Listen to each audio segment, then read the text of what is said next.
Прераспределбата на воспитувачката Сузана Чулинова, која била направена новата директорка на градинката Кочурацин, најде на бојкот од страна на родителите кои своите деца во знак на протест поради одлуката на директорката за кадровската промена не ги пуштаат во градинка.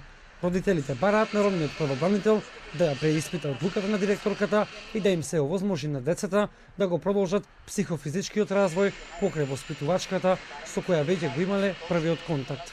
Ние излеговме со меѓачи заради правата на децата, не заради нашите права, не заради ово или оној, за децата, спомнете ги децата, помислете на нив.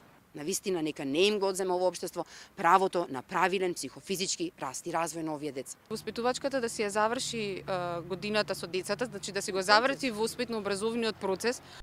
Директорката на детската градинка Кочурацин Габриела Алабашовска вели дека воспитувачката за чија промена реагираа родители и првата детска амбасада во светот меѓаши е префрлена во друг објект на градинката, бидејќи повеќе родители претходно искажале незадоволство од нејзината работа со децата.